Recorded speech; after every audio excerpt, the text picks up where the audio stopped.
O Senhor esteja convosco. Ele está no meio de nós. Proclamação do Evangelho de nosso Senhor Jesus Cristo segundo São Lucas. Glória a vós, Senhor.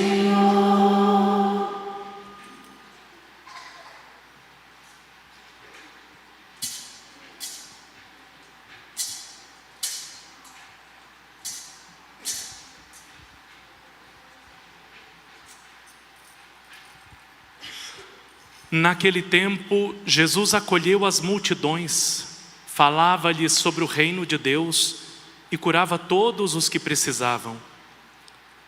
A tarde vinha chegando, os 12 apóstolos aproximaram-se de Jesus e disseram: despede a multidão para que possa ir aos povoados e campos vizinhos procurar hospedagem e comida, pois estamos num lugar deserto.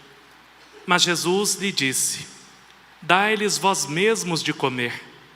Eles responderam: só temos 5 pães e 2 peixes, a não ser que fôssemos comprar comida para toda essa gente. Estavam ali mais ou menos 5.000 homens. Mas Jesus disse aos discípulos: mandai o povo sentar-se em grupo de 50. Os discípulos assim fizeram e todos se sentaram. Então Jesus tomou os 5 pães e os 2 peixes, elevou os olhos para o céu, abençoou-os, partiu-os e os deu aos discípulos para distribuí-los à multidão. Todos comeram e ficaram satisfeitos, e ainda foram enchidos 12 cestos dos pedaços que sobraram. Palavra da salvação.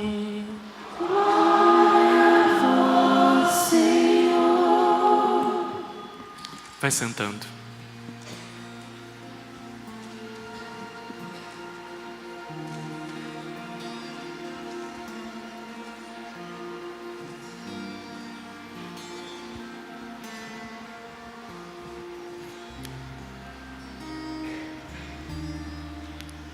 Eu sou aquele que os teus olhos já não veem.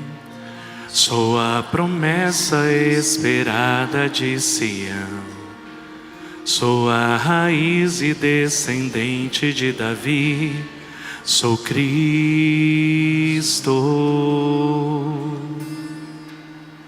Eu tracei planos quando sonhei com você. Eu te conheço desde o ventre de tua mãe. E te escolhi para ser profeta entre as nações. És meu. Eu sou amor. Eu sou amor. Eu sou amor.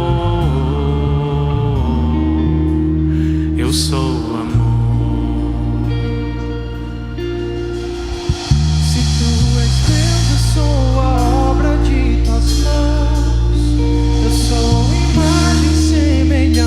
Do Senhor, vaso de barro, mas que busca a perfeição em ti.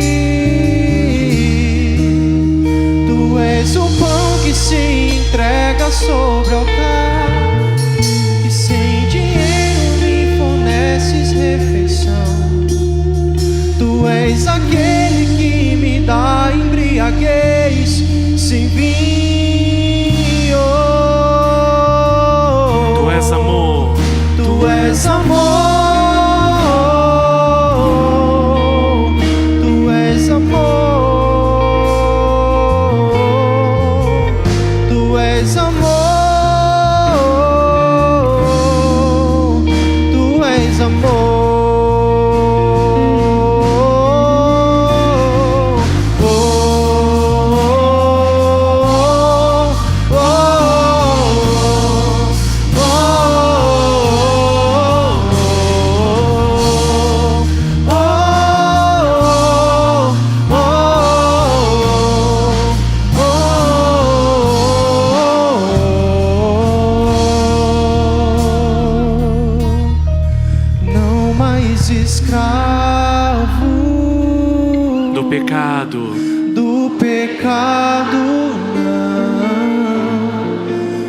sou mais servo,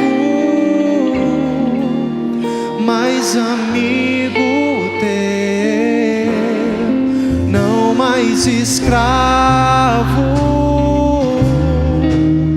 do pecado, não sou mais servo, mais amigo teu, não mais escravo do pecado, não sou mais servo, mais amigo teu. Tu és amor, tu és amor, tu és amor, tu és amor. Só você agora, tu és amor. Levanta tuas mãos. Tu és amor, tu és amor, tu és amor, tu és amor. Irmãos, a solenidade de hoje, a festa de Corpus Christi, começou na Bélgica, mais ou menos no ano 1200, quando uma monja considerada hoje santa pela igreja e que teve visões místicas, começou a ter uma visão. Prestem atenção no padre, por favor. Sabe, falar de Eucaristia é falar do nosso coração. Falar de Eucaristia é falar de um amor. Não por um símbolo, não, porque a Eucaristia não é um símbolo. A Eucaristia é uma pessoa. A Eucaristia é Deus ressuscitado, presente no pão, vivo realmente. Ela é o centro da nossa fé. E se nós não tivermos amor pela Eucaristia, nós jogamos tudo para fora. Então é preciso conhecer o centro da nossa fé. Como começou então essa festa? Uma santa da cidade de Liege, na Bélgica, ela começou a ter esta visão de uma lua cheia, e tinham algumas manchas pretas nesta lua. Qual foi a interpretação dela? Ela começou a interpretar que a lua era a igreja e que aqueles pontos negros naquela lua era a falta de alguma coisa, falta de uma festa dedicada à Santa Eucaristia, porque até o ano 1200 não tinha. Ela então partilhou isso com o bispo dela, chamado Dom Roberto. Ela partilhou com um futuro cardeal então da Bélgica, dos Países Baixos, e partilhou também esta visão dela com, naquela época, o rito antigo de Pio V, existiam arquidiáconos ou subdiáconos. Ela partilhou com um desses subdiáconos. Acontece que esse subdiácono, que tomou conhecimento dessas visões místicas, anos depois se tornou Papa. Se tornou o Papa Urbano IV. Escutando já e carregando consigo, e vendo que a igreja já não tinha um culto digno à Santa Eucaristia, aquilo ficou guardado e pulsando dentro do coração do Papa. Somado a isso, em 1263, numa cidadezinha chamada Orviedo, lá o Papa ficou nesse período. junto com a sua corte. Perto desta cidade, que é próximo de Roma, uma outra cidadezinha chamada Bolsena. Guardem esses nomes. O papado ficou em Orvieto por um tempo, e perto dessa cidade tinha uma outra pequenininha chamada Bolsena. Vejam como era a crise eucarística nesse período da igreja. Hoje em dia eu vejo essa galera tradicionalista, aliás, não tradicional. Tradicional nós somos, tradicionalista. Eu vejo essa galera achando que a igreja era perfeita com a missa de Pio V. Está aqui, ó. Se vivia uma crise de fé na Eucaristia. Por quê? Rito demais e falta de compreensão do mistério. Mas vamos lá. Este sacerdote foi celebrar a missa e ele então teve dúvida se o que ele estava rezando se transformava mesmo no corpo de nosso Senhor Jesus Cristo. O que acontece é que no momento da elevação da hóstia, a hóstia começou a ficar empapada de sangue. Depois que ela começou a escorrer sangue, o corporal onde estava a hóstia também começou a ficar manchado de sangue, a tal ponto que o sangue ele vazou para o altar e manchou a pedra do altar. Calculem, manchou a pedra do altar. Este altar hoje pode ser ainda visitado, está lá manchado com a mancha de sangue. E depois as espécies eucarísticas então foram levados para o Papa, na cidade de Orvieto, em procissão, no dia 19 de junho. Pegaram as espécies sagradas, colocaram num relicário bonito e fizeram o que nós temos hoje conhecimento da primeira procissão de Corpus Christi. É lógico, depois da visão de Santa Juliana, ela pediu ao bispo que precisava instituir uma festa, e teve uma festa primeira dentro de uma paróquia, mas muito simples, onde se passeou com o nosso Senhor Jesus Cristo dentro da própria igreja. Mas ainda não era a festa que nosso Senhor queria. É interessante que quando nosso Senhor quer, Ele começa a suscitar pessoas dentro da igreja e Ele começa a falar até que isso aconteça. Também foi assim a festa da misericórdia divina. Nosso Senhor colocou no coração de Santa Faustina e começou a dizer: Faustina, eu quero uma festa da divina misericórdia. Faustina, você já falou para a Madre Superiora. E quem imaginava que de uma freira ia se tornar uma festa para toda a igreja? Esse milagre chamou a atenção do Papa, e ele se lembrou, claro, das visões místicas da monja agostiniana Santa Juliana, e ele então institui para a igreja.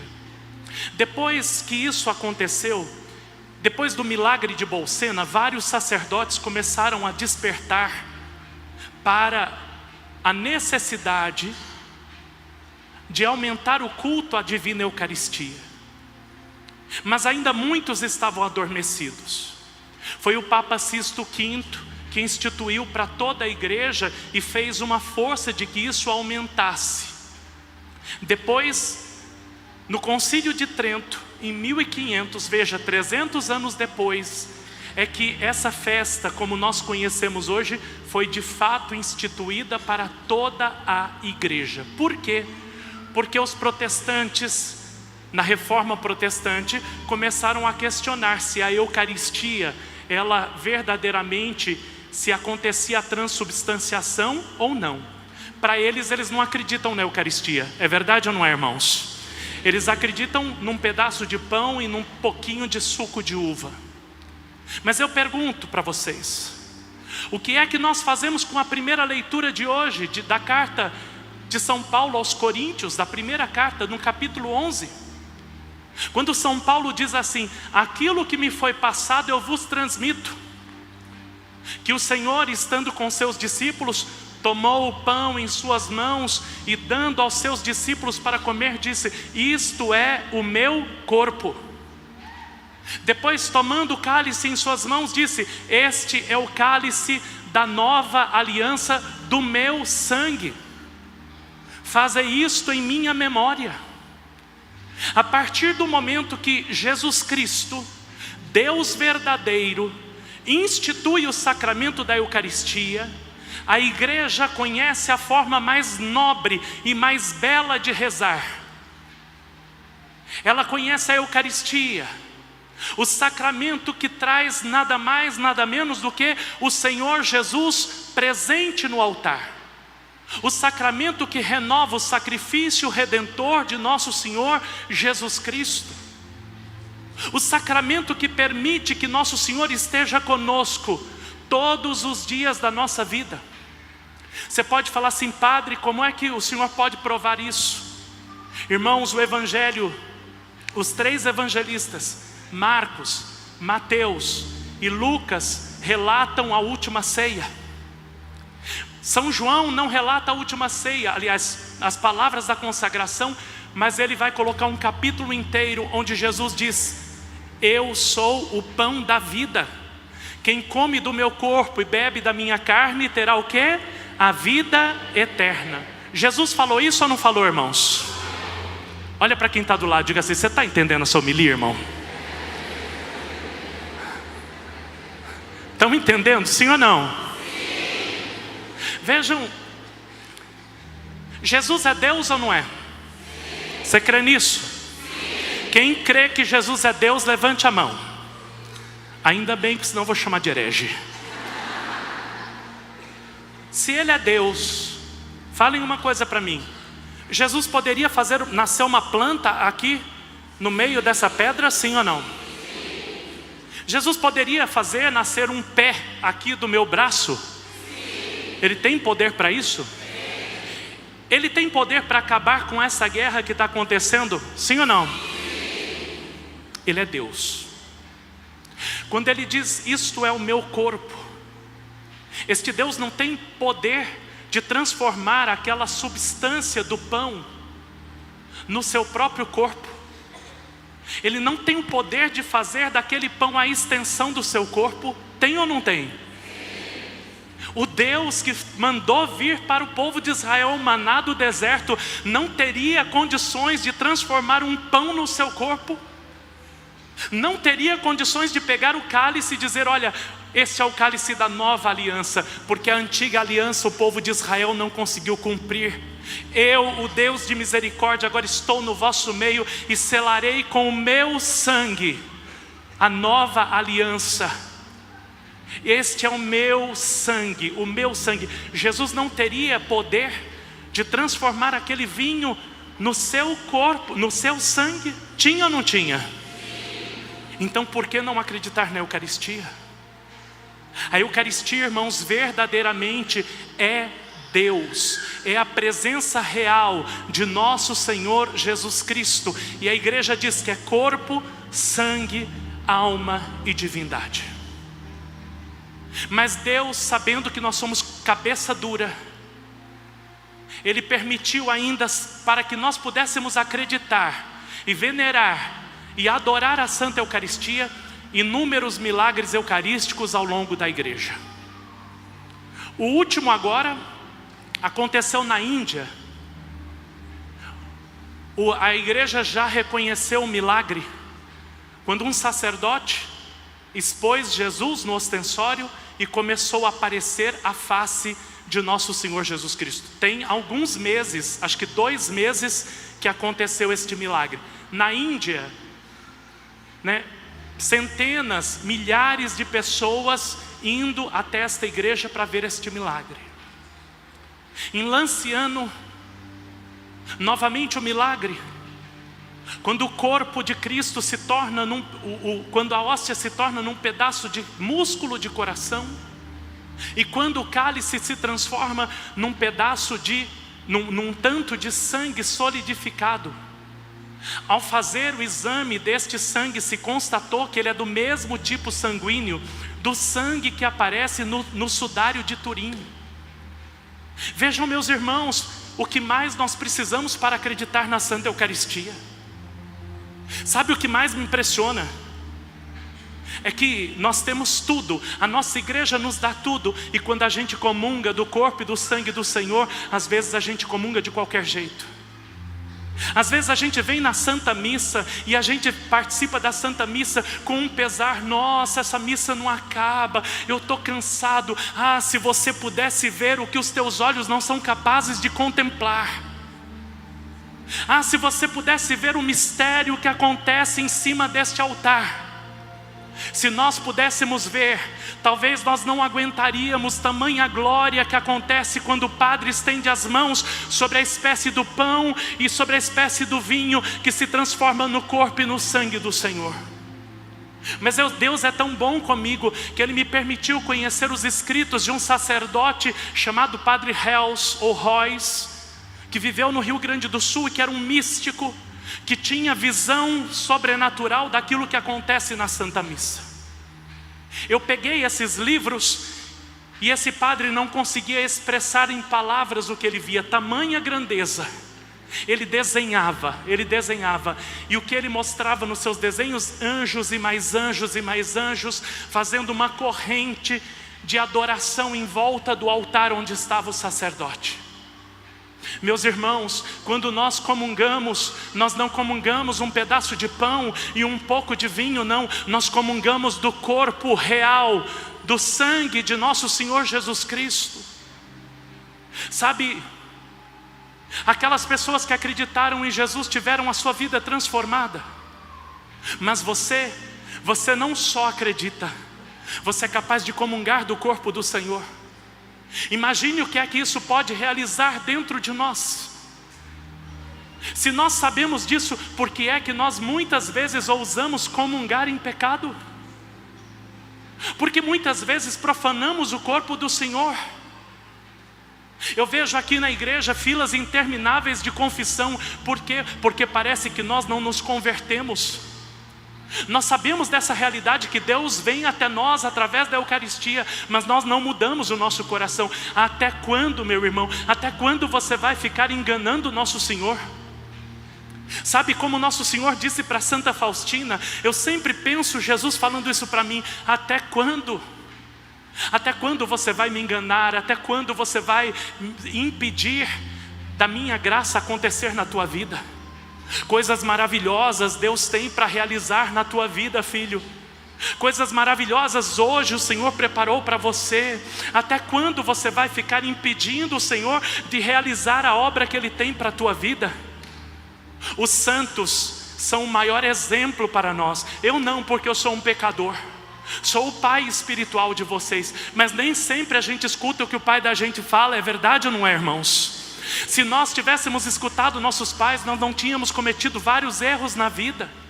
Então um padre pode muitas vezes falar: fazem 16 anos que eu vivo a mesma coisa, implorando para as pessoas: adorem, adorem, adorem, reparem, reparem, reparem, sejam santos, sejam gratos a nosso Senhor. Mas ao mesmo tempo, são 16 anos de luta, 16 anos onde eu vejo as pessoas labutando, labutando, labutando. Muitos conseguem caminhar, muitos conseguem se santificar, mas muitos são aqueles que trocam o nosso Senhor, o Deus da vida, o Deus verdadeiro, sabe pelo quê? Pelo Mammon, pelo o Deus do mundo, pelo Deus da glória. Diante dessa realidade, filhos, até quando você vai demorar para se converter? Sabe, é preciso que hoje você ofereça a Jesus, do fundo do teu coração, o desejo de uma mudança profunda, o desejo de viver a tua fé de maneira diferente. Mas como eu disse, eu sou falho. Quem é que nós vamos olhar? Nós vamos olhar os santos. São João Paulo II, eu não posso deixar de falar dele, porque esse foi o santo que viveu da Eucaristia. O santo que disse: a igreja vive da Eucaristia. Você está entendendo, filho? Sim ou não? Para você ter sucesso na sua vida, você tem que viver da Eucaristia. para você passar pelos seus problemas, as suas dificuldades. Às vezes você liga para um, para outro, fofoca com um, com outro, mas você se esquece de vir no sacrário, falar para aquele que tem condições de resolver os teus problemas. Para de ficar lamuriando, para de ficar reclamando, fala com quem pode resolver. Teu colega não vai resolver, teus amigos não vão resolver, as fofocas não vão resolver, mas o Deus vivo e verdadeiro que está presente na Eucaristia pode transformar a tua vida, Ele pode transformar a tua situação, Ele pode resolver o teu problema, porque Ele tem poder para isso. Ele tem poder de transformar tudo. É a Ele que nós devemos buscar, é a Ele que nós devemos falar. Por isso um papado marcado, onde todas as manhãs ele estava ali frente a frente com Deus, face a face com Deus. Sabe como eu gostaria que você todo dia pudesse passar da igreja, nem que fosse 1 minuto, e se colocar de joelhos e ficar ali olhando para Ele. Mas e se você não tiver nada para falar, só olha para Ele e diga: Senhor, eu estou aqui. Tu me conheces, Tu sabes o que eu preciso. Tu sabes, Senhor, que eu necessito de algo. E pode ter certeza que falando com Ele, é Ele quem vai prover a saída, a solução para a tua vida. Você crê nisso, filho? Sabe uma outra coisa? Santa Teresa de Calcutá, que fazia tanta caridade, ela instituiu 1 hora a mais de adoração para as suas freiras. Sabe por quê? Porque ela sabia que quanto mais adorassem, mais graça elas teriam, mais força elas teriam, mais êxito elas teriam. Às vezes nós ficamos querendo lutar com as nossas próprias forças, achando que nós somos super-homens. É verdade ou não é? Acontece dificuldade na nossa vida. Veja, às vezes problema financeiro, e nós ficamos ali queimando os nossos neurônios. Como é que eu vou resolver? Como é que eu vou resolver? Sabe, para. Antes de você querer com a sua própria sabedoria resolver, se coloque em silêncio. Vai numa igreja, adora Jesus, apresenta a tua situação diante do Senhor. Depois você volta para o teu escritório e toma a decisão que você tem que tomar. Sabe por quê? Aí já não vai ser mais você. Aí você vai ter o auxílio divino daquele que você comunga todos os domingos na hóstia consagrada. Se você quer ter sucesso, não é sozinho. Teu sucesso virá a partir do momento que você entregar a tua vida para Ele, e você deixar Ele aparecer em todas as tomadas de decisão da tua vida. Você crê nisso? Quem crê, aplaude bem forte o nosso Senhor.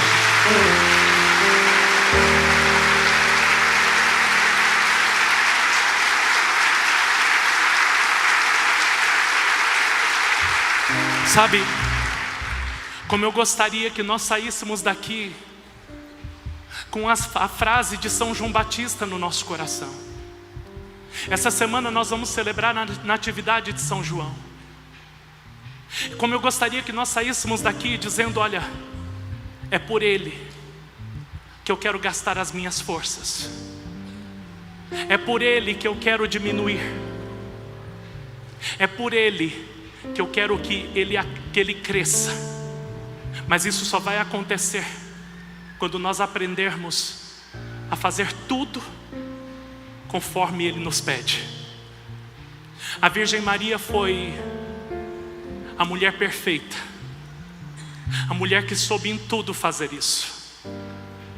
E ela disse lá nas bodas de Caná, porque sabia do coração às vezes duro dos homens: fazei tudo o que Ele vos disser.